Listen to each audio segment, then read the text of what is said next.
Hello again, everyone. Welcome back to the Fandom Zone podcast. I'm one of your co-hosts, Charles Skaggs, back in the Fandom Zone once again, ready to talk more WandaVision, and this is a big one with my wonderful co-hosts, wonderful friends, and just all around delightful people. Jesse Jackson and DJ Nick. How you doing, guys? Awesome. We are doing great. I am looking forward to talking about this latest chapter in this WandaVision saga. How about you, Nick? Same here. Agent Nick reporting for duty, sir. Nice. You need something at the end of that. Like something that maybe Agent Sword report. The agent, something perhaps furious after that Nick, perhaps. Yeah, exactly. Yes. I could steal that Agent Nick Fury, I suppose. Yes. Only it's N-I-K as opposed to N-I-C-K. Yeah. Yes. Obviously, we're talking episode 4 of WandaVision here at episode 203, and this is the episode titled "We Interrupt This Program," which is a very nice way of stating that we're breaking format already in the 4th episode as we finally get some much-needed backstory of the events surrounding the series and some big revelations in the process. This aired just a couple days ago, January 29th, 2021, and was written by Bobek Esfarjani and Megan McDonnell, who wrote the previous episode, now in color. And she also is writing Captain Marvel 2, which makes her a perfect choice to write this episode because we get a lot of backstory on a certain Monica Rambeau, Captain Monica Rambeau, who last we saw in the first Captain Marvel movie as a young child, now an adult, and get some big revelations as we pick up with her coming back from her being blipped out of existence during the events of Avengers Endgame. So this should be a lot of great things to talk about. And this was directed by Max Schachman and ran 34 whole minutes this time. So, wow, we broke a half an hour on this one. Hooray. Okay. Way to push the envelope there, Marvel. Mm-hmm. All right. So, guys, obviously, this is a big episode. Before we run down some new cast members, I definitely want to get your thoughts. Jesse, we'll start with you first. And what is your general thoughts in this big episode? For the people who have been complaining about, I don't like this format, I don't understand what's going on, how does this fit in the universe? We got an episode that kind of says you politely, shut the F up, we know what we're doing. Right. And I really love seeing that. I thought, once again, I think they have the showrunners and creative team have earned our trust now that, they push the limit for the 3 episodes. Now then they kind of, exactly what the title says. We interrupt this program. You kind of catch up what's going on, fills a lot of theories that people like we have had. And so it's been great. And the other thing is, I said last time, I think the reason they don't release the show titles, it is too spoilerish. And I think this another proves that. Like they after the point, they like to release the titles because it kind of helps surprise, but it gives you a satisfying, kind of extra peek into it. Well, The Mandalorian doesn't do that either until they release the episodes. So it's just kind of a Disney Plus thing I think they're doing. But in this case, we interrupt this program. It just kind of tells you there's a break in the action, but it doesn't really tell you that much Absolutely. more than that. But at least the much dreaded intern finally got his act together, and we get the episode title with the actual episode once again. So hooray. Hopefully we're back on track now. So Nick, how about you? What are your thoughts on this wonderful episode? Yes, I'm glad that Gary the intern actually got his stuff together. He can go home now. Gary! He was he was locked in the office, and now he can go home. Nice job there, Gary. Keep it up. But outside now, is this Gary from Legends of Tomorrow, like moonlighting as the WandaVision intern? I'm just kind of wondering about that. I have a feeling, he's kind of between universes. He's between jobs, right? So right. Now that while he's waiting for... Well, he's got to do something on hiatus, right? Yeah, I guess so. Exactly. Got to pay those bills. So that's why I imagined, this, as I said, Gary from Legends of Tomorrow kind of rushing around, kind of just mucking stuff up as usual.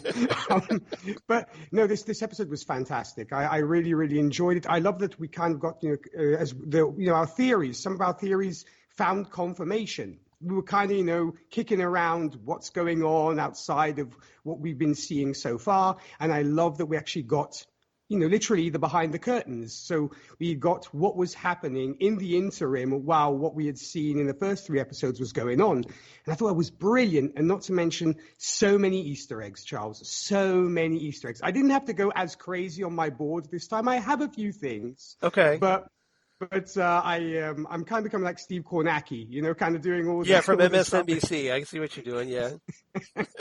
but no. Everybody loves Kornacki, so that everybody's going to love Nick as a result. I think. I don't know if I'm good as Mr. Kornacki, but I'll try. But other than that, I absolutely love this. It's so satisfying, and hopefully folks won't be like, oh, another boring episode, as Jesse was saying. So It really kicked this thing into action. So I love that we've come full circle. We've seen now the connection with the MCU at large, which was great. I want to second Jesse's comment that this was the episode that hopefully shut up a lot of haters that were, one-starring the reviews of the first couple episodes because they didn't like the pacing and that it was just too slow for them for whatever reason, and they just couldn't get into it because it wasn't a typical Marvel Cinematic Universe slugfest of good guys punching out bad guys. This was a different type of story, and we tried to tell you this. We told you this from the get-go. This is no surprise. So, needless to say, here in episode 4, after these big revelations, we're going to try not to be too smug about this, but we probably will be a little smug because we totally called this one, you guys. Yes, we did. We totally called this from the get-go, and we're totally proven right. So, as good, loyal comic book fans, we saw this coming a mile away, and sure enough, now there could be more. Maybe there's more to the story, but we at least called this far. So we'll see how things pay off. And, this episode for me, just speaking in general terms before we get into our topics, I loved it from the get-go, from beginning to end, especially the end, because there was a wonderful, delightful song that played at the very end of this episode that, as a certain fan of one Jimi Hendrix and the Jimi Hendrix Experience, I love that. I love the fact that we got the classic song, Voodoo Child, Slight Return. Yeah. So I got to do this in honor of that. Yeah! Gotta love that guitar riff. All right. Had to do that. So, I'm a big Hendrix fan, so I was all over that ending, and it just sealed my love of this episode. All right. So are you experienced, Charles? Yes. Have you ever been experienced? Well, I have. Yes, indeed. Love All it. right. So, cast this time, we get since this is called We Interrupt This Program, we kind of take a break from focusing so much on Paul Bettany as the Vision and Elizabeth Olsen as the Scarlet Witch, Wanda Maximoff. Probably, much to their relief because this kind of gave them a little bit of a break from carrying these first 3 episodes. And we focus instead on Teyonah Parris, who is officially confirmed as Captain Monica Rambeau. The character up until now that we only knew as Geraldine is revealed as Monica Rambeau, the daughter of Maria Rambeau, or Maria Photon Rambeau, as her call sign. that when she was serving in the Air Force with Carol Danvers. And we get the return of Kat Dennings as now Dr. Darcy Lewis. So Jane Foster's intern finally finished her doctorate and is now kind of doing her own astrophysicist thing, this time being brought in as a consultant for SWORD, which we'll talk about more in our trivia. Kat Dennings, obviously, she had appeared previously in the first two Thor movies, Thor and Thor the Dark World. So I don't know about you guys, but I was really glad to see her back because she brought, just a much-needed comic relief to this episode, and it also kind of developed her character a little bit, as she's like the one person that starts piecing things together. And we'll talk more about Darcy, obviously. We also get Randall Park as Jimmy Woo, FBI agent Jimmy Woo, but he's working here with SWORD after some interesting developments involving a town called Westview in New Jersey. And he previously appeared in Ant-Man and the Wasp, where he was essentially kind of like the parole officer for Scott Lang. And he's obviously been confirmed here as the mysterious voice on the radio that was trying to reach out to Wanda, which we mentioned was probably the case. And sure enough, it was. We get the introduction of Josh Stamberg as director Tyler Hayward. And he's a character that has never appeared in a Marvel Cinematic Universe movie or Marvel Comics. He's brand new for the show. But the actor has been in the 2002 Time Machine. He's also been in Legion, the 2010 film, which, hey, starred Paul Bettany. So it's good to know people, right? Just saying, it's a very interesting coincidence. He was also in the movies J. Edgar, and he was on the TV show, episodes of the TV shows Castle and The Good Wife. So I'm guessing Jesse might have recognized him. Absolutely. And trivia, if you want to know a little bit about SWORD, I'm guessing Jesse probably is not very familiar with SWORD. What you guys have already shared with me is the only thing I know, so yeah. Yeah, so SWORD, if you're a comics fan, you know that SWORD was created by Joss Whedon. Yes, that Buffy the Vampire Slayer, Joss Whedon, and Justice League, Joss Whedon, and the first two Avengers films, Joss Whedon, and also artist John Cassaday, and first appeared in 2004's Astonishing X-Men Volume 3, Number 6, as, and this is an interesting distinction here, the Sentient World Observation and Response Department, who was overseen by a character named Abigail Brand, who hopefully we'll see at some future point in the Marvel Cinematic Universe, with a purpose to deal with extraterrestrial threats to world security.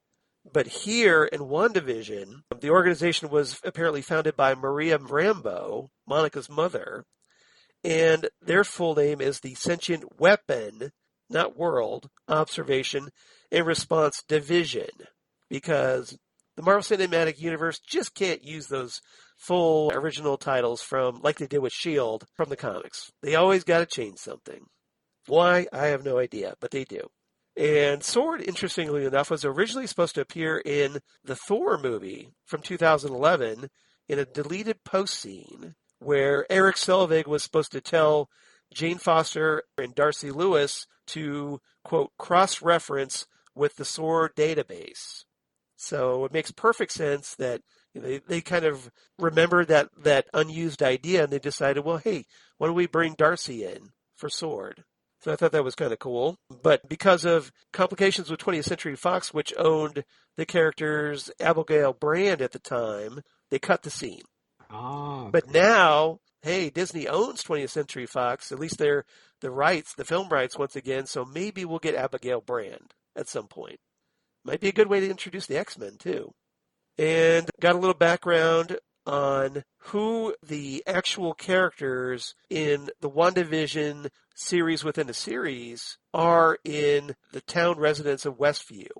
And we get some explanations that Mr. and Mrs. Hart are actually called Todd and Sharon Davis. These were the characters that were played by Fred Melamed and Deborah Jo Rupp. A character named Abhilash Tandon is Norm, who's played by Asif Ali.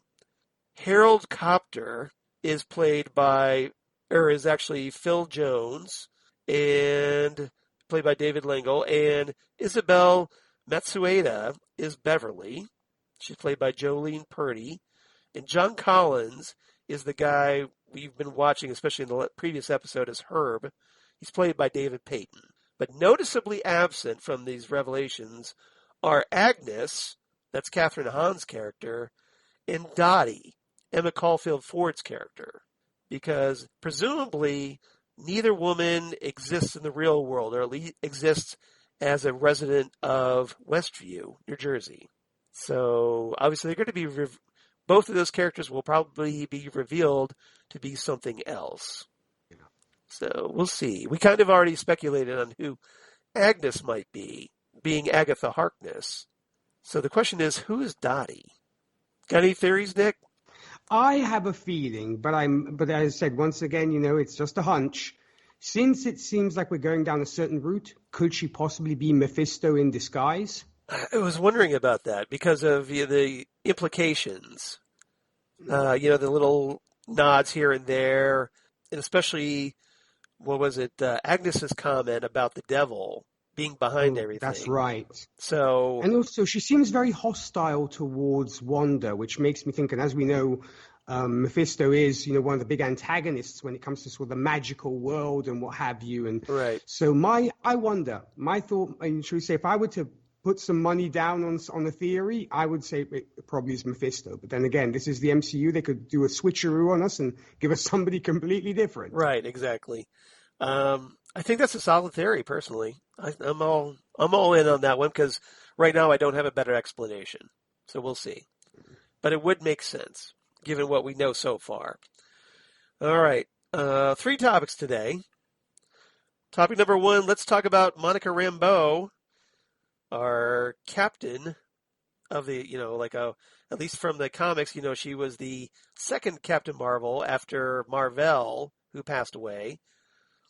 But she ends up giving away the title and taking other superhero aliases like, hey, Photon, at one point. So maybe that's what she'll become at some future point. We'll see.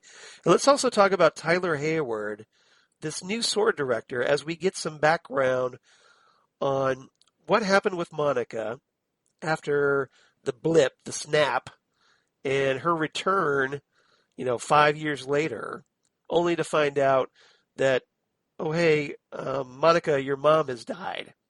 Sorry about your luck. She died like 3 years ago. And obviously this is a very traumatic event for Monica in the process.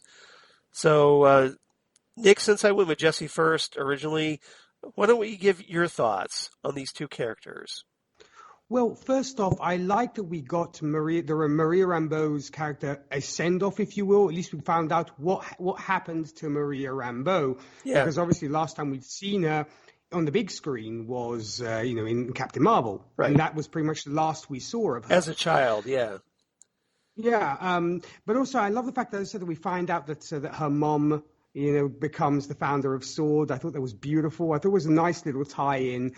And the fact that we get, the effect of the blip showing up, people disappearing and appearing and everything, I thought it was great.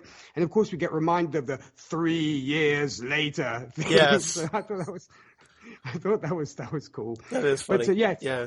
But it was so traumatic. I mean, as you said, it's a sort of traumatic experience for Monica. I felt so bad for her because, she suddenly wakes up out of nowhere, thinking her mom is alive and well, rushing through this hospital, where people are like appearing, disappearing, things are going nuts.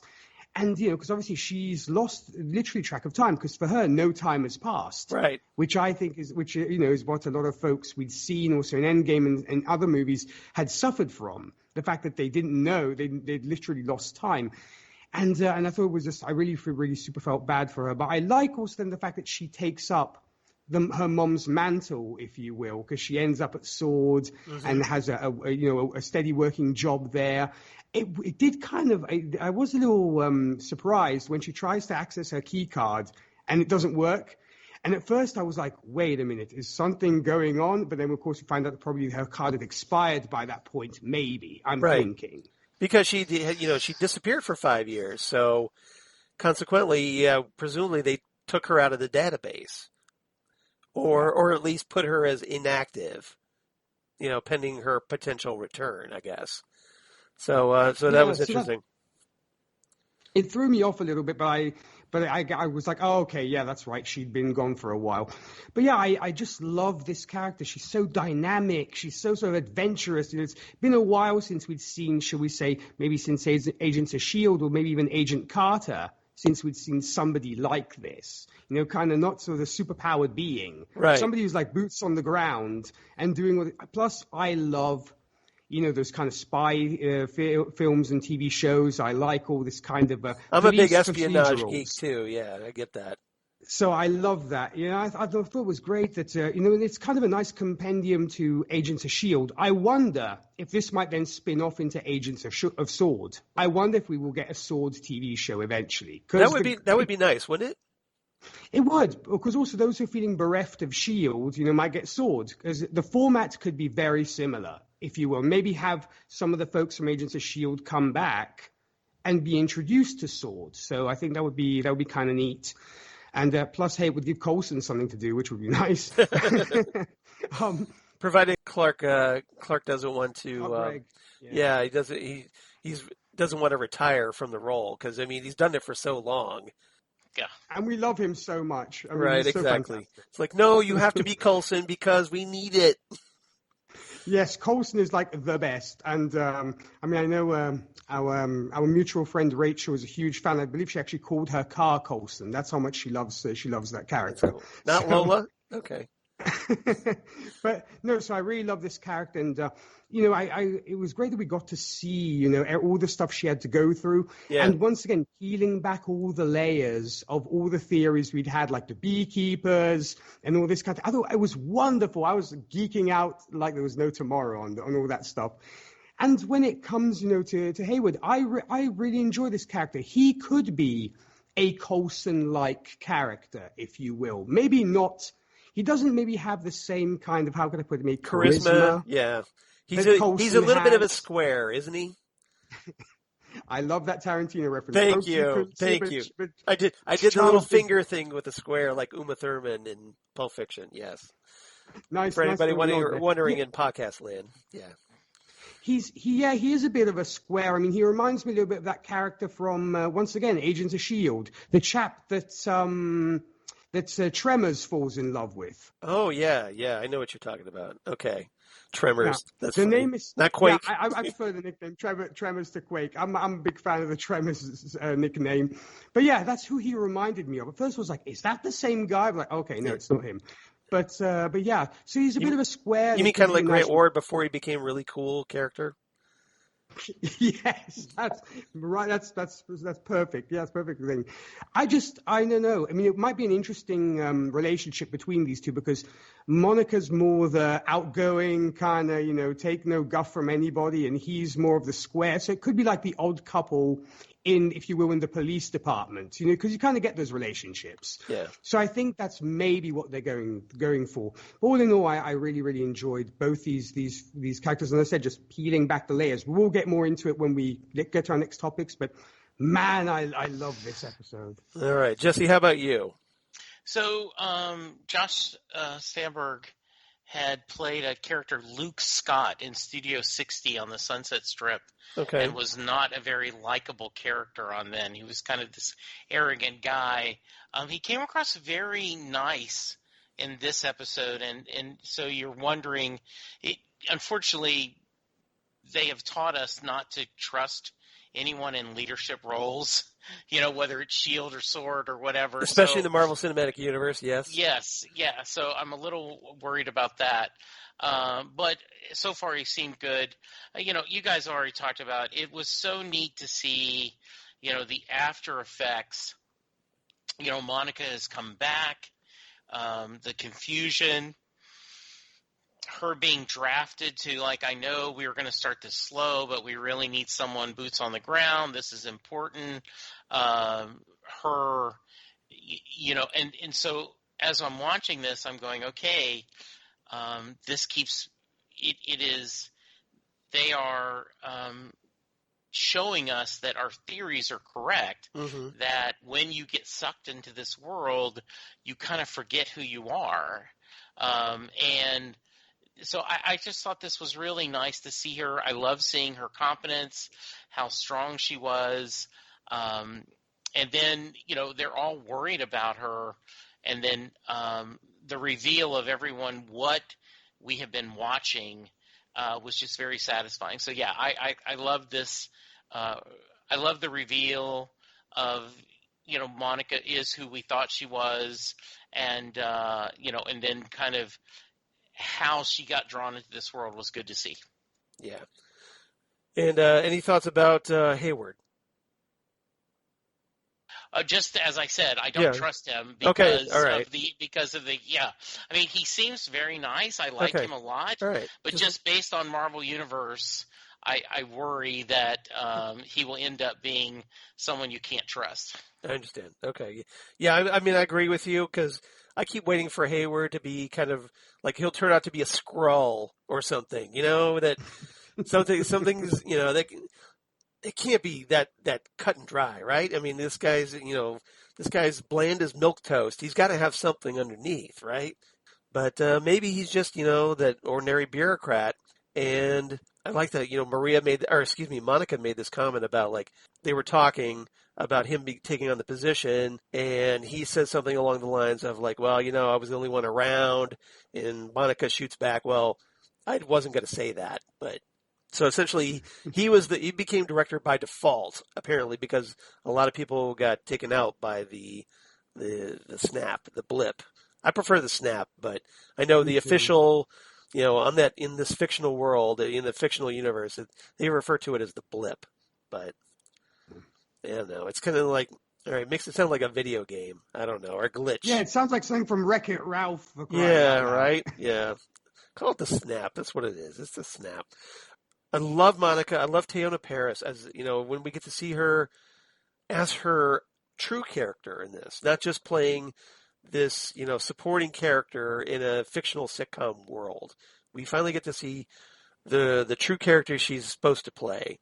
And you feel bad for her when she's, reformed and finds out that her mom had died like 2 years earlier, so she didn't get to say goodbye to her mom.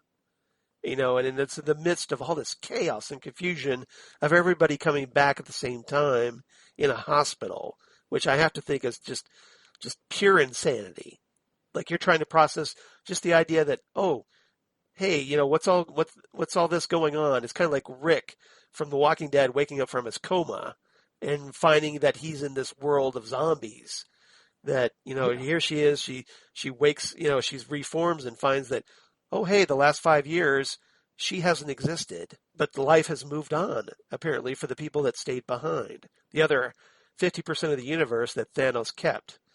So I felt really bad for her, but Hayward brings her in, as far as, they talk about her, they try to get her back into the sword. She's a little frustrated because, well, she wants to go check out, she wants to take on extraterrestrial missions, but she's restricted to terrestrial duty, meaning on Earth only, because she's one of those blip victims. And apparently this was a policy change that was enacted by her mother, that for whatever reason. Now, we don't know how long the duration is, but apparently, essentially, she's grounded at this point. So Hayward directs her to Westview in this supposedly a missing persons case, but turns out, and when we'll talk about Jimmy Woo here in a second, but it turns out to be more than that. It's a missing town. And when she gets there, Monica, there's this strange barrier around where Westview should be. And just to kind of demonstrate the person she is, she immediately is the type to like, well, hey, I want to check this out. And doesn't just wait for drones to hopefully come back. She goes in and tries to touch it. She wants to see if she can get in, and it sucks her right into this, and altering her perception of reality in the process. So, it's a pretty strong introduction to the character, the real character, as it turns out. And I really enjoyed that. So, anything else about these two characters before we move on? All right. Topic number 2, let's talk Dr. Darcy Lewis and Jimmy Woo as we get the return of 2 characters from the Marvel Cinematic Film Universe. And guys, were you expecting to see Darcy again? or was this a kind of a surprise for you guys? And Jesse, I'll start with you first on this one. So I've only watched the first Thor 2 movies. Mm-hmm. In fact, most of the Marvel universes, I've only watched once. So I did not remember that she was a character. Yeah. I certainly knew her from Two Broke Girls, right? And other things. So I recognized the actress. Was really cool to see her. I loved her interactions and her snarkiness. The correction doctor, which I later found out because she was not a doctor in the first two films, right? She was just an intern. Yeah, exactly. Yeah. To Jane. Yeah. So I think that was nice to see. I love that. One of my favorite characters that tropes is someone who's a smart ass that's smart, and then like the guy. She's asking what everyone does. Well, I don't think we're supposed to talk about it. And then after everyone else goes, the guy tries to say, and she goes, yeah, no one cares. You waited too long. I'm invested into the show was great to see. Right. So I love it. Now, someone on Twitter said that their pitch is Jimmy Woo doing a X-Files type Marvel Universe show, that he is the FBI right. Investigating odd occurrences in the Marvel Universe, and I say yay. That would be, as someone who just recently got to explore the X-Files a little bit, I'm all into that. I'm like, let's put him and Darcy together and go explore, let them running it, do a series. I'd watch the heck out of that. Well, like Dick says, there's a potential Sword spin-off series here. Yes. Yeah. And so I think, I'm just saying I'm okay with him just being in the FBI. Yeah. And then having a special thing, It's great. I love the interactions of the characters. I love how smart she is and her, as I said, just her smart ass and snark. That was just truly one of my favorite characters so far in the series, and I hope we see more of her. I know my guess is, and we'll talk about this more at the end, we're going to get another 2 or 3 episodes set in the fictional universe. Right. And then I don't know if we will have a mix going forward, or will we just do a couple of episodes only, and then we'll do another one of these. I'm curious to see where they go. All right. So does it make you want to go back and watch Thor just to see more of Darcy? No. No? No, Well, because she isn't the star. I know she doesn't have that big of a Yeah. part. No, I'm sorry. No. All right. Yes, sorry, Charles. Yes, let's ask that again. Absolutely, Charles. I can't wait. Okay. Jesse is once again with the raving enthusiasm that we love and respect here. All right. Nick, how about you? What was your take on the return of Darcy and Jimmy Woo? Well, I can say, though, one thing. In Jesse's defense, Yeah. Thor the Dark World is probably not the greatest MCU movie. No, I agree with that. But Thor, the first one, is okay. The first one was great. Yeah. And funny enough, myself and Holly actually recently reviewed Thor the Dark World. So it was great to see Darcy after, such a brief space of time. Hey, the girl has grown up, she's now no longer this kind of bumbling intern who doesn't know anything about science, and it's like kind of bashing things on the table and they don't work. And here she actually knows stuff. She's basically becoming the new Jane Foster, if you will, which I thought was interesting. Also, to go to the boards real quick, she does introduce something which might be interesting later on, which is the cosmic microwave background radiation. Oh yeah. You mean like cosmic rays? Perhaps. I think yes. I think you know exactly what I'm about to bring up here. So Charles, you mean like kind of like the same cosmic rays that maybe gave the Fantastic Four their powers? Those cosmic rays? Just maybe, yes. Yeah, exactly. I was thinking that too. Yeah, I was just like, they're setting up cosmic rays. So yes. although Exactly obviously they're not going to call it that because it's not Stan Lee in 1961 anymore. So yeah, they're going to give it a more sciencey. It's like with gamma. It's like with the Hulk. It's just gamma rays because Stan Lee thought it was cool to use gamma rays. Right. But, But yeah, I was geeking out so much about that because it has been teased that the Fantastic Four will return and will actually make their debut in the MCU at some point.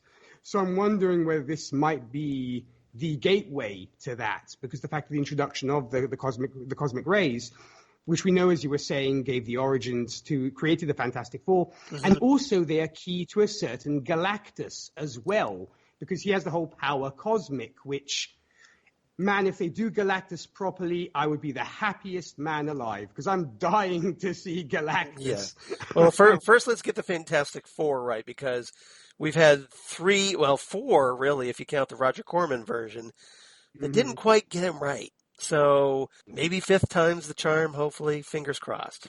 Here's hoping. But yeah, that's Easter egg aside, which obviously I was super happy about.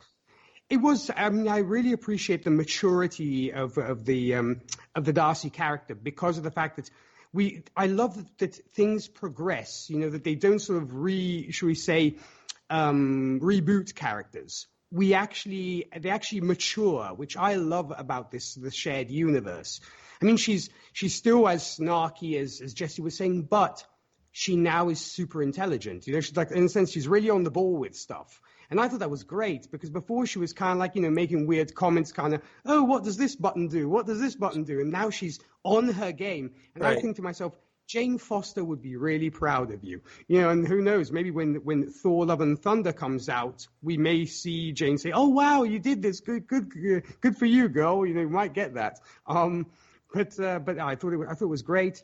And the exchanges between her and Wu, Randall Park, I love that man because I'm a huge fan of the character from the two Ant-Man movies. Yeah. And he's learned the card trick. I was so happy he finally learned the card trick.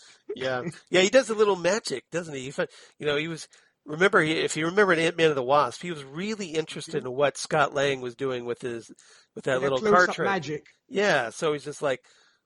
Obviously, in the time between that movie and this series, obviously Jimmy has been practicing his card tricks a little bit. A sleight of hand. We'd actually also seen in Ant-Man and the Wasp when there's like a crisis, he's locked in his office practicing the card trick. And like, Chief, we need you. And the cards are going everywhere. So, hey, he's mastered it. And, hey, it kind of makes him kind of cool kind of to show his card like, boom, like that. It's a close-up magic. It never gets old. But yeah, I love this character, and he seems a little bit more put together, possibly compared to Ant-Man and the Wasp, because he has seen some crazy things, you know, prior to this. Right. But he still, I think, is a little bit wide-eyed at the same time, because he does think like a cop, literally, in the sense to him it's a crime scene. There could never be crazy forces at work or anything like that. I think he's slightly more open-minded, though, compared to Ant-Man and the Wasp, where he was just like, you know, had never seen anything weird. But yeah, once again, the way the two characters work off each other, I definitely agree with Jesse. If they did do Agents of S.W.O.R.D., I'd love to see these guys kind of be the Mulder and Scully, if you will, of the MCU. I think it would kind of neat for them to take on crazy adventures. What about you, Charles? Yeah, I totally agree. You know, when I first heard that Kat Dennings was going to be returning, reprising Darcy for WandaVision, I was very excited because, you know, I enjoyed the character in the first two Thor movies, but essentially she's just the comic relief character. She's the wisecracking sidekick to Jane. Yeah.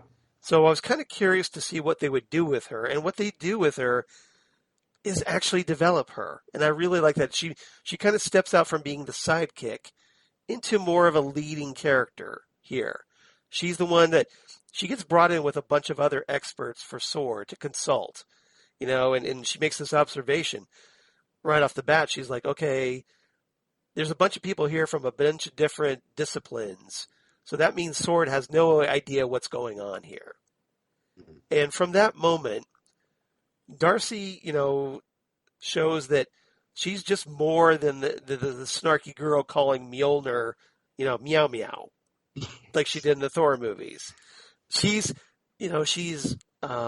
steps up. She proves herself to be the only one that really pieces things together here. You know, she's the one like Nick with his murder board, connecting the dots and connecting everything, you know, piecing it together and coming up with a her theory, which that about that the couple Avengers have been sucked into a sitcom and getting a handle on things. So I really like that. I really like that they developed her because they needed to. That she couldn't be the exact same Darcy character, the sidekick from those Thor movies. In this position, she had to be a little bit more. So they gave her doctorate. She starts, she almost does the whole like Doctor Who thing. She starts taking, random observations that you wouldn't pick up on and connecting the dots and coming up with plans and how to do things. Well, do you think? Yeah, what I think's nice, Charles, is you needed that character. You needed to have that character somehow. And I remember an interview Peter David did years ago. He had written a young adult novel, Young Worf, right? And he had built this whole universe. The Starfleet Academy trilogy. Yes. And then when he was going to do the series of books with the New Frontier novels, right? Yes, he's like, I've got all these characters that I set up. Why don't I bring them back? So I could just see them going, okay, we're going to need some kind of scientist. Oh, wait, we've got this character from the first couple of Thor movies. We could bring her and expand her. For someone like me who didn't remember, I still like the character. But for you two who caught that Easter egg immediately, like, holy crap, it's her. Look how she's expanded. So I think that was a definite win-win as far as a writing doing. Yeah. And it was fun character, established character, so they didn't need to go into this big explanation about her. We kind of knew about Darcy, but we get something more from her, that we didn't, stuff that we had never seen before with her reaching a little bit more potential here. So I thought that was nice. And Jimmy was kind of a throwaway character in Ant-Man and the Wasp, let's be honest.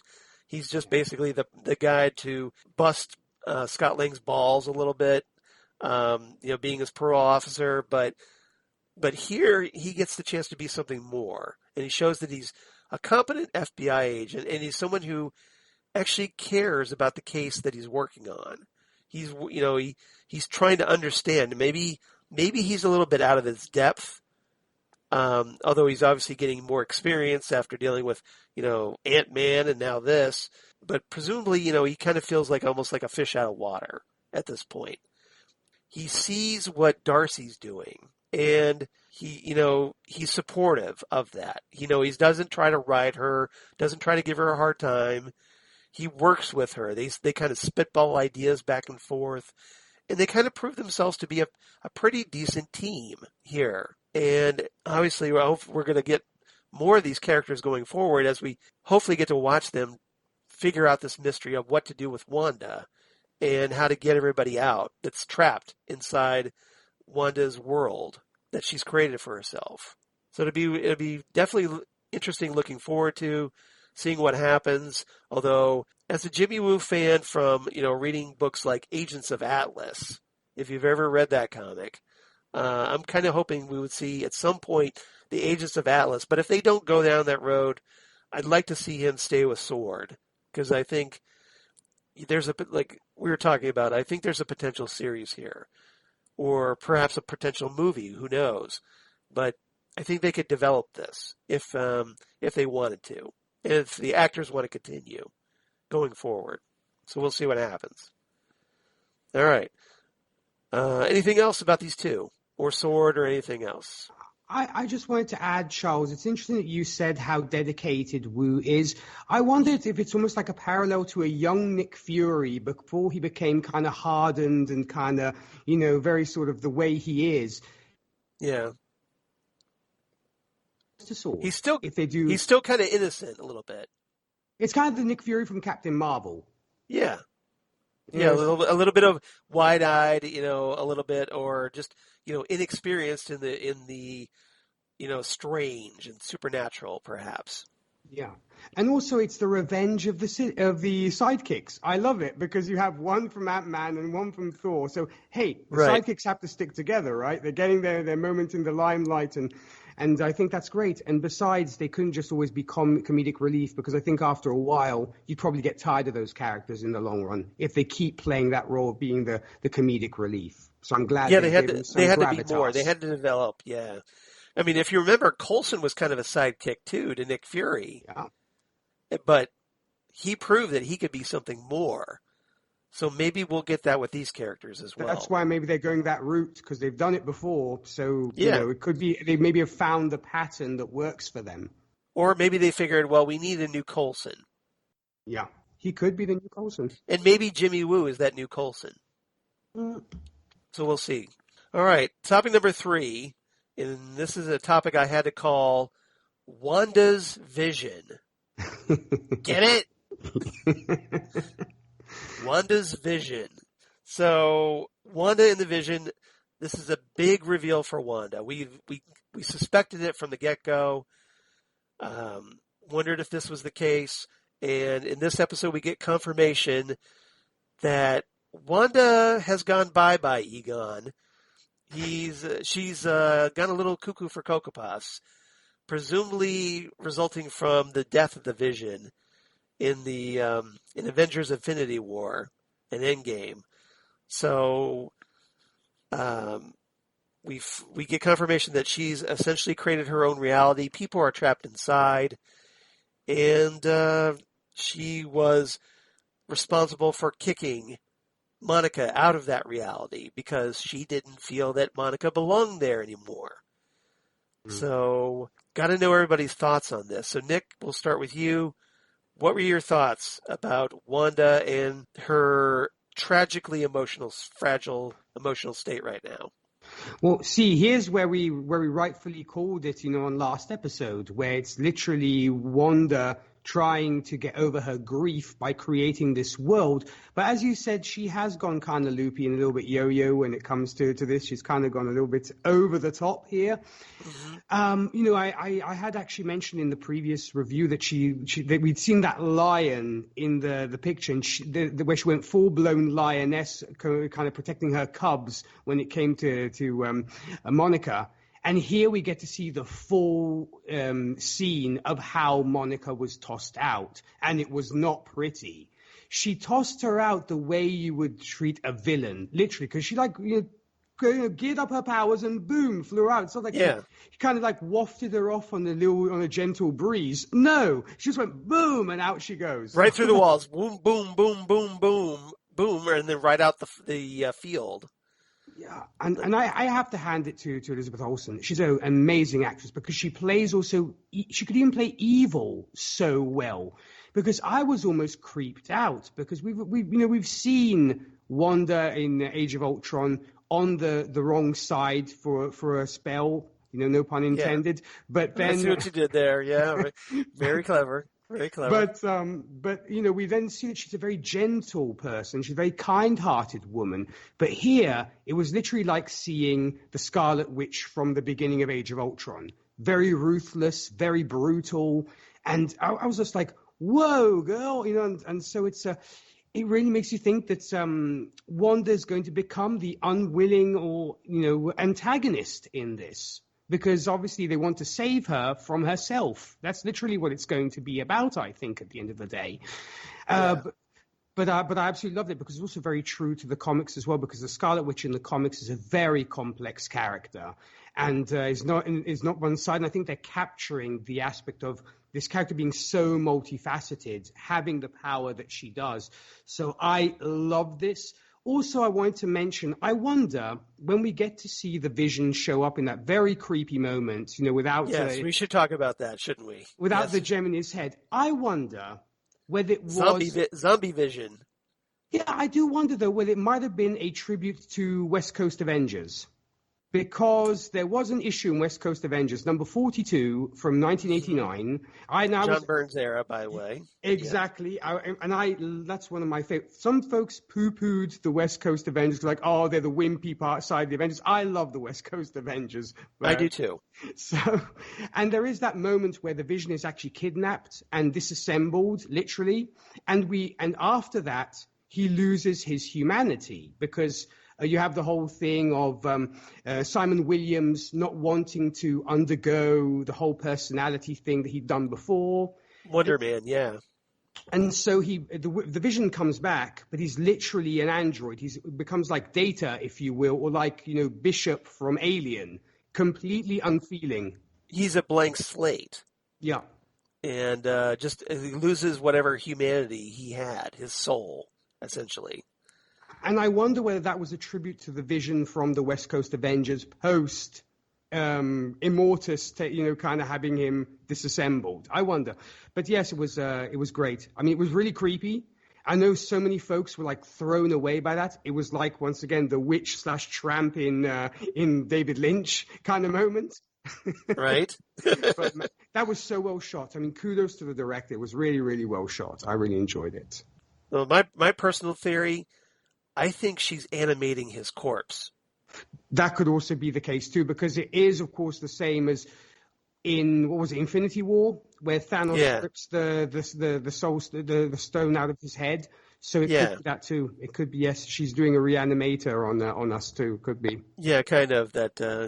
It's just Dr. Frankenstein. That's the reality that crept, that peeked through just for a split second until the fantasy collapsed back into place.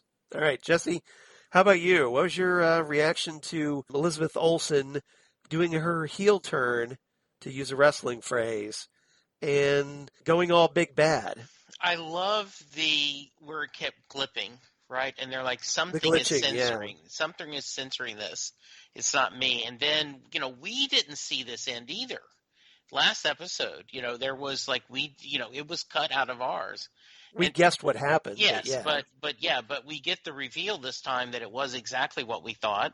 I do agree her being thrown through all the buildings, almost like the Hulk, throwing someone. And, it came straight from a comic book, that scene where you just through each wall. Right. And then how did her body survive that? Yeah. Good question. Don't know. Wonderworld, you can't get killed in Wonderworld, maybe. Or maybe she put her in a like a Sue Richards, force field ball. Force field, and shot that like a through bubble, there. yeah. Yeah, like Invisible Woman force field. Yeah, maybe that was the case. So, and then she is juggling a lot of scenarios and things in her mind, and we have talked about this as well.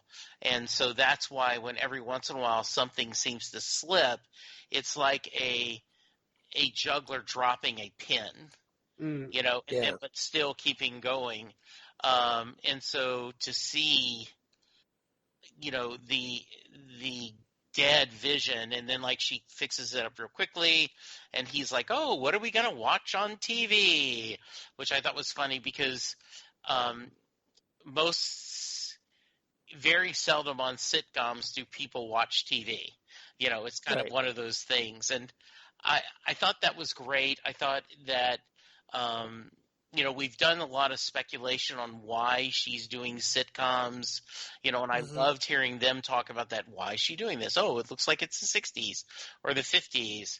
And, in our mind, this is just somehow in her mind, it's a safe, magical place. And I love, there's that Easter egg where on the billboard it says, like the only home you need, or, you'll be home. And she says, this is our home. No, we can't go anywhere. This is our home. And it's almost cold the way she says it, because the reality is if they try to leave, she's going to have to face the reality. Now, do you think the children are real, or are they just another figment of her imagination?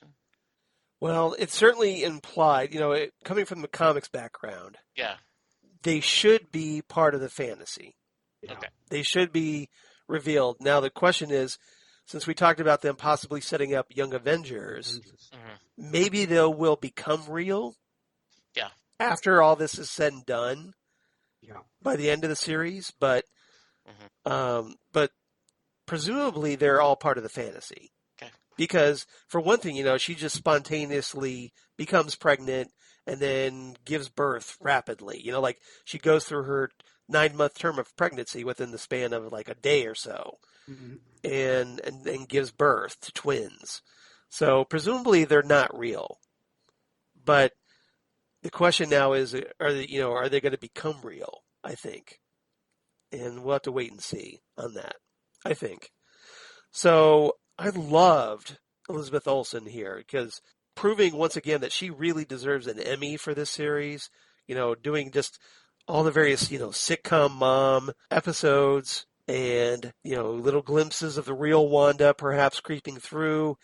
But now we get to see her take that dark turn, and we had speculated that when we were talking about that. Well, is this going to happen? If so, it could be really interesting to watch Elizabeth Olsen, and now we get to see that. Now we get to see her struggling to hold on to this reality. And we, that bit with the vision where we see the zombie vision. I think it's, another example of how she doesn't have control over everything, or sometimes it slips. Because she makes this very, ominous comment, that when the vision is like, well, hey, we can go wherever we want. And she's very insistent, like, no, we can't go anywhere. We have to stay here. But she says, don't worry, darling. I have everything under control. Which right there should be the big tip off. No, she doesn't. She doesn't have everything under control. And it's all going to fall apart. And the question is, how bad is it going to fall apart? How worse are things going to get? Because Wanda, especially now that SWORD has a better idea about what's going on, are going to be doubling their efforts on how to break through and connect to Wanda and bring her out of this. So this great idyllic fantasy world that she's created for herself using her powers, which up until this point we talked about were normally just, kind of like telekinesis and whatnot, have suddenly developed into now reality warping powers and mind altering powers more. So her powers are growing, but in the process of her powers growing, conversely, her stability is decreasing. As she gets powerful, it's kind of like a Dark Phoenix thing. As she grows more powerful, she loses control and tips over more into that dark side. And it's going to be fascinating to watch from this point on. This is such a turning point for this show. And, like we talked about how the people who dismissed this early on, now they get to eat crow big time on this. Because here you go. This is the show that you said you wanted. Well, here it is. So hopefully you're enjoying it like we were from the beginning. Because we're a little more patient. But we'll see how it plays out. And I do, like I said, I do think she's animating Vision's corpse, and eventually that will be revealed to her in a very brutal moment as she has her, for lack of a better term, come to Jesus moment.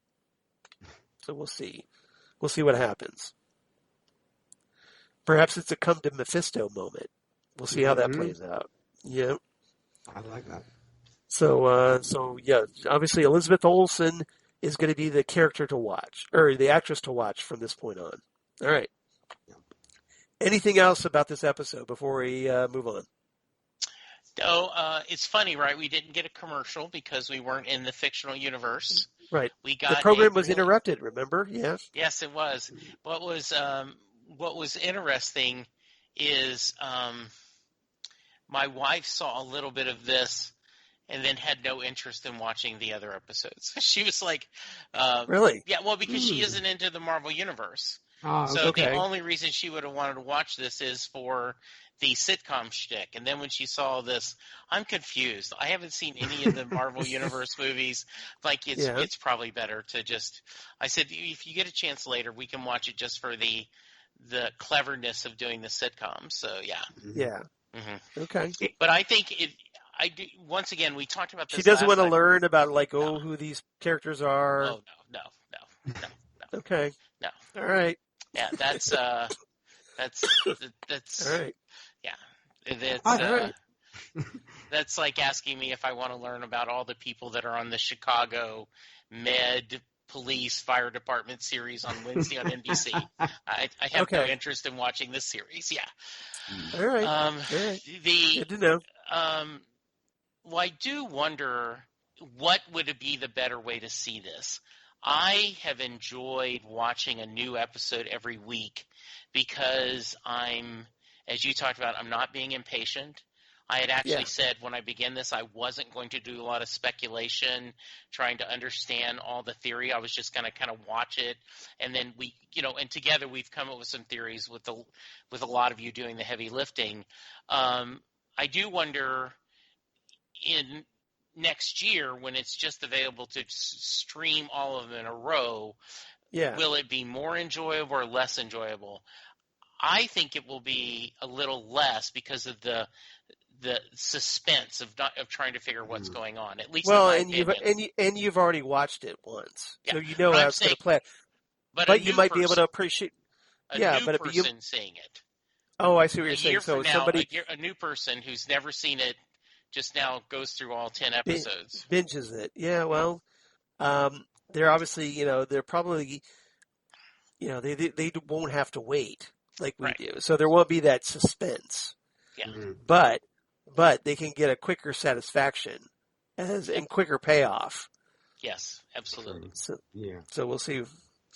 All right. Anything else before we move on? Well, what I was actually to add to Jesse's point, it's almost becoming, at least to me, an appointment show. As in, basically, Friday rolls around, you're like, yes, there's a new episode of WandaVision to watch. So it's kind of becoming, Fridays is now, for me at least, is becoming like WandaVision Day, which I think is so cool. Yeah. I love when I have appointment shows, where you basically set your day almost according to what's going to be on TV. So I absolutely love that. And I wonder, the whole thing of the sitcoms and stuff, obviously Sokovia is a fictional place, but maybe these are the shows that obviously Wanda grew up watching in Sokovia, and maybe it takes her back to her childhood, and maybe she watched them with Pietro. So it could be that she's, going back through the stuff that maybe was broadcasted on Sokovian television from the U.S. I have no doubt that is where she learned English. I thought that is where she learned first about America. I absolutely do believe that simpler time.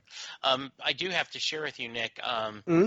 Probably ties in with the death of her parents as a child that we talked about. Yeah. Usually, like I had to stay off. I get a couple of mailing lists from like the Sci-Fi TV. And they're like, reveals, like, delete that email. Nope, change it off. And when I got home, Linda had not been home. Usually Linda's home before I am. And the first thing I did is pulled up the Fire Stick, and pulled up Marvel to watch this because I could not wait to see it. So I definitely agree with you. It is very exciting on Fridays to see. And I am looking forward to we said Full House, Friends, and Modern Family, The Office next coming up. Yeah. Well, for me, I had to wait. I had to be careful because I got, we'll talk about this here shortly, that we got some feedback from Holly Mack. Okay. Who had apparently watched the episode like either really early Friday morning or stayed up late the night before. Yeah, you have these when it hit, I know. When it hit midnight. Yeah. So she was just like, right away, boom, sending out feedback. And I'm like, I can't read this yet. No, you can't. Because it was like, I won't be able to watch this until like 5 p.m.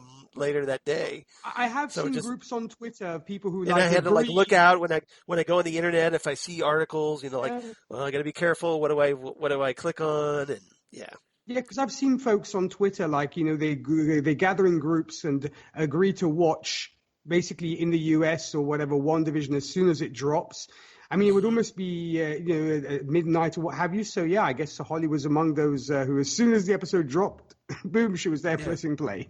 Well, and it doesn't help that all the geek news sites have people, like, right at midnight, as soon as the episode drops, they watch it, and then like right away they post articles about it. Like OMG, I can't believe that Vision did this. Yeah. Whatever.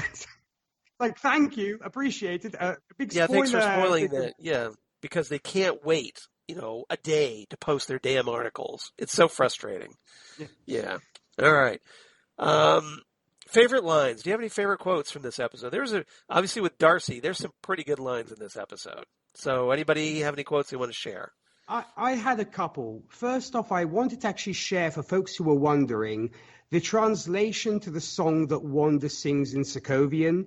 Okay. Apparently, Go for it. It had surfaced on the Portuguese version of this. So if you watched it in Portuguese, they actually put the subtitles all the time. Yes.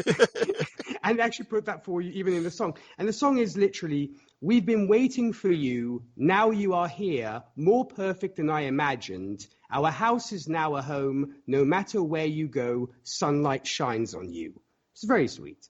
It is very sweet. Yeah. That's and when it comes to quotes, Charles, I had you were mentioning Darcy. Yeah, I did actually have a couple. I don't want to steal any of yours. I hope I am not going to be stealing any of yours. That's all right. I got a good selection. I think you'll be okay. Okay, the one first off, Jimmy Woo by himself was like, "I pulled phone numbers for all the residents. I'm only through the D's, but so far I got diddly squat." That's a good one. That's a good one. That was good. And then Jimmy to Darcy. "So you're saying the universe created the sitcom starring two Avengers, Darcy? It's a working theory." Yeah. She kind of says that, does a reset of that a couple times during the episode. It's pretty funny. And Kat Dennings' delivery of that was she's just perfect. The other hilarious. thing, right when she's in the van, a bona fide joint multi-service response. Really looking forward to the commemorative T-shirt. Yeah, that was a good one. I thought it was really great. What do you got for us, Charles? Let's see. I'll do Jimmy and Darcy, where Jimmy says, "What are we looking at here? Isn't it an alternate reality, time travel, some cockamamie social experiment?" And Darcy replies, "It's a sitcom, a 1950s sitcom." Jimmy's like, "But why?" And Darcy replies, "Hey man, we're working with the same scarcity of intel." So, Nice. Thought that was good. Darcy saying 1950s, 1960s, and now the 70s. Why does it keep switching time periods? It can't be purely for my enjoyment, can it? Yes. That was good. And one of my favorite lines in this one, where Darcy's watching the sitcom, and she goes, "Twins, what a twist." And Jimmy Woo just kind of looks at her for a moment, and Darcy says, "What? I'm invested." And then when she's happily eating the chips while watching it, I love Yes. that. That is literally us, the viewers. Yeah. And she offers Jimmy the chips. Doug, do you want one? And yeah, you want one. And Jimmy immediately thinks, oh, she's talking about him wanting kids. Yes. So he goes on this spiel like, I always thought I'd get a kid, and maybe I'll get him a little FBI badge, and Yes. and then he's like, "Oh, you're talking about the Remember chips." Yeah, Loved it. that was good. So yeah, we got to see more of these two, and obviously, we still have 5 episodes to go here, but those two make a pretty fun pair, I think. Mm-hmm. All right, so what's everybody's ratings? I'm presuming it's going to be pretty good. So, Jesse, we'll start with you. What's your rating? So I'm going to give this 9 out of 10 K-cups of coffee. Bad for the environment, but very tasty. Yeah, nice. Those pods are bad for the environment. Yes. Yeah, and Nick, how about you? I'm going to give this 9 out of 10 dead visions walking. Nice. Ooh, Nice. The walking visions, yeah. Or as I like to call them, zombie vision. Well, I'm going to make it unanimous, you guys, so I'm giving it 9 out of 10 old, not flat TVs. Oh, yes, Nice. I like Yeah, that, cool. yes. I want it Because to be Darcy is really, really old. Yeah, like old TV, not flat. Yes. Yeah. So I thought that was good. All right. Phantom Zone news. Just have a couple of quick things I want to run down. Nick, obviously, on Jesse, because, hey, Titan Season 3, we got some news that they've cast Tim Drake in the role. They're going to be played by an actor named Jay Lycurgo, who I'm not familiar with, but apparently he's going to be playing Tim Drake. So presumably because Jason Todd becomes the Red Hood, I guess that opens up the Robin slot once again. So maybe Tim Drake will become the third Robin like he is in the comics. So we'll see.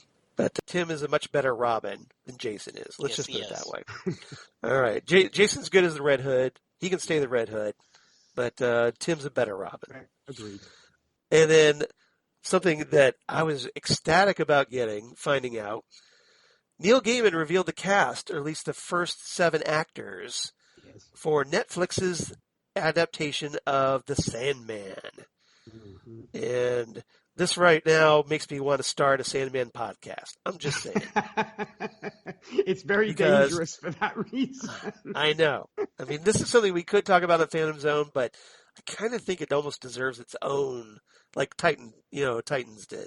Because I'm a huge Sandman fan, and so I was very happy about this.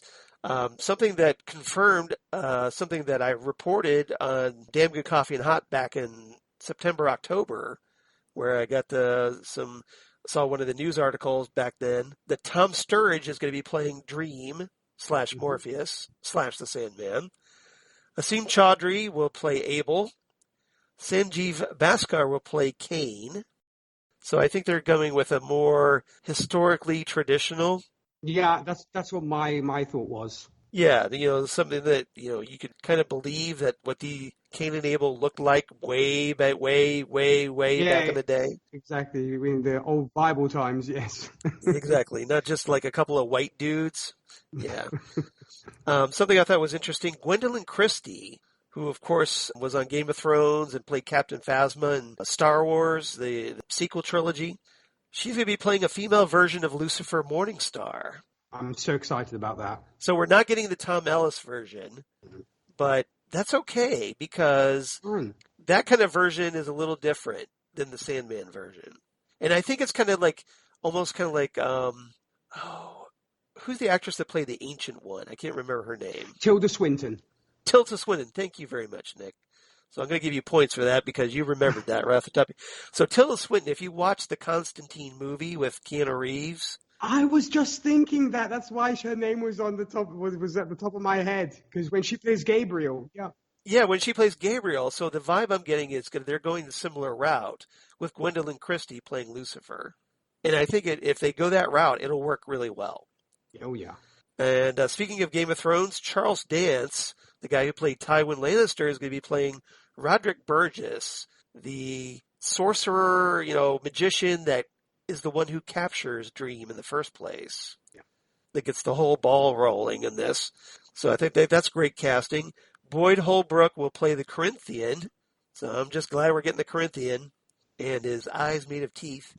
Yes. And lastly, Vivian Achimpong, I hope I'm pronouncing that right, will play Lucienne, a female version of Lucian, who is Dream's, the head of the library.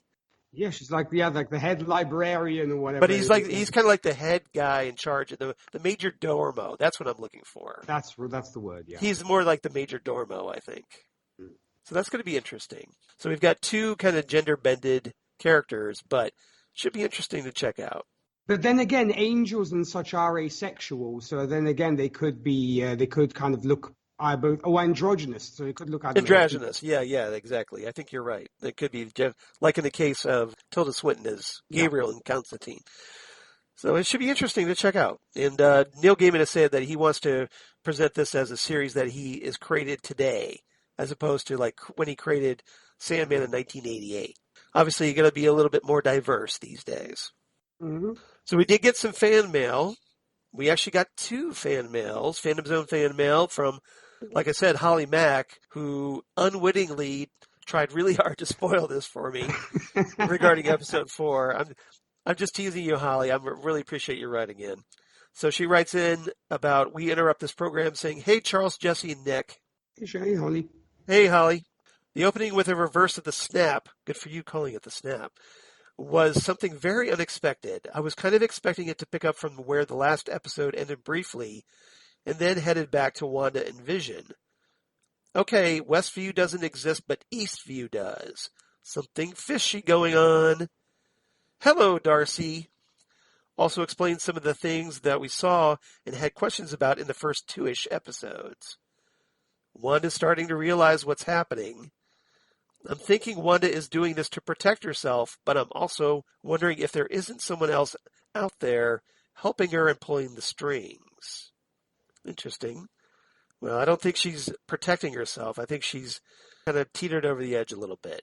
But maybe somebody is kind of manipulating her. We'll see. Something to keep an eye on. Nice touch at the end with Jimi Hendrix's Voodoo Child. Yeah, I won't play that again, but it was awesome, right?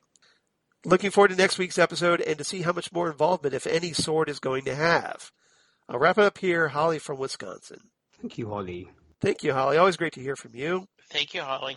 And lastly, we have Dave Proctor writing in about We Interrupt This Program. So hi, Dave. Hey. Glad to know you're out there listening and watching. Dave says, I just watched this episode and my mind is blown. After listening to this podcast, I was forewarned about what might be coming, but still wasn't prepared. Well, like you said, we did try to warn you. Y'all did a really awesome job. Thank you, Dave. Thank you. I can't wait until I hear this week's episode. Keep up the great work. The show is reawakening the adolescent feelings I had for Marvel, and this podcast is providing what I haven't had since the Army. Friends that love it as much as I do. Aww. You old softy, Yay, Dave. Nice. You're a softie. Yeah, exactly.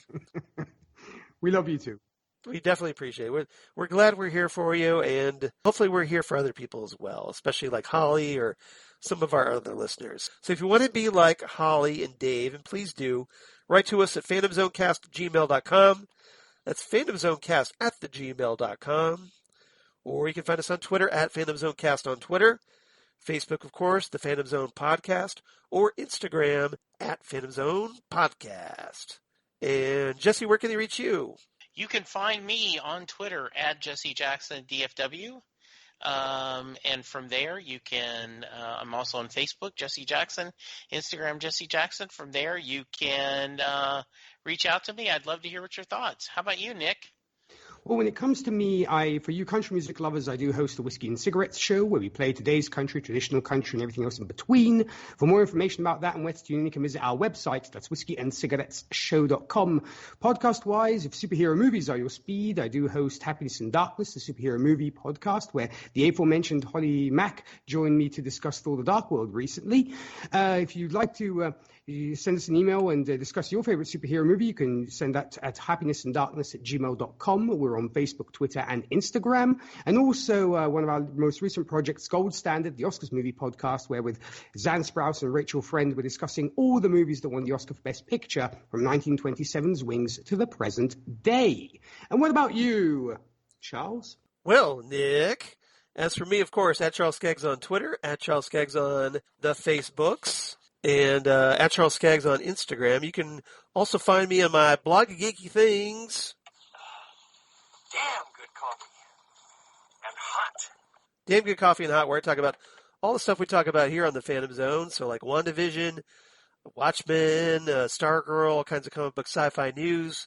News my other podcast for the Southgate Media Group, including, well, hey, Titan Talk the Titans podcast that I do with Jesse and DJ Nick, where we talk Titans and Doom Patrol, even though we're on the hiatus right now. But as you can hear, we're getting some casting news. We got Barbara Gordon cast, and now we're getting Tim Drake. So hopefully we're getting ever closer to maybe we'll need to do an episode to kind of set up Titan Season 3, fingers crossed. And then there's Ghost with the Twin Peaks podcast they do with Zan Sprouse, where we talk all things Twin Peaks, David Lynch. And currently we just finished recording our episode review of Wild at Heart, the 1990 film of David Lynch starring Nicolas Cage and Laura Dern and Willem Dafoe, Diane Ladd, and that was a very interesting discussion. Had a lot of fun with that. And then coming up next, we're going to be talking Lost Highway, another David Lynch film from 1997, I believe, which has a very interesting performance by Robert Blake and Robert Loggia and some others that is going to be a lot of fun to talk about.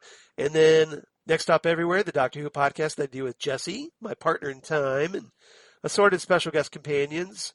And right now we just talked with Zan as we discussed Resurrection of the Daleks. And coming up for the next 4 episodes, we're going to be discussing each serial in the Trial of a Time Lord from season 23, featuring Colin Baker and Nicola Bryant. as the Sixth Doctor and Perry Brown, and the introduction of Bonnie Langford as Melanie Bush in the process. So Rachel Friend's going to be joining us from the Five-ish Fangirls podcast, and Nick and I are actually going to be discussing Wonder Woman on the Five-ish Fangirls podcast tomorrow. So stay tuned for that. Everybody check that out. And then last but certainly not least, Drunk Cinema, where Zan Sprouse and I, we just talked The Adventures of Buckaroo Banzai. And then coming up here probably next week, or this coming week, we're going to be discussing Young Frankenstein as we pay tribute to the late Cloris Leachman, who died this past week. So rest in peace, Frau Blucher. Yes, indeed. Long life wishes to the family, indeed. What was going to be just a fun little discussion has now become a tribute to Cloris Leachman in the process. But so that's what I'm up to. Everybody, thank you so much for listening. We definitely appreciate the feedback from Holly and Dave. Guys, any final thoughts before we sign off? Just super happy to be with you both, and I love this. Can't wait for the next episode. Yeah, especially now that the truth has been revealed about what's going on. It's Wanda, you guys. It's Wanda. She's behind everything. So it's going to be a lot of fun to talk about. So come on back next time, episode 204, as we discuss WandaVision episode 5. And we'll see you right here next time on the Fandom Zone podcast. Goodbye, everybody. Yo.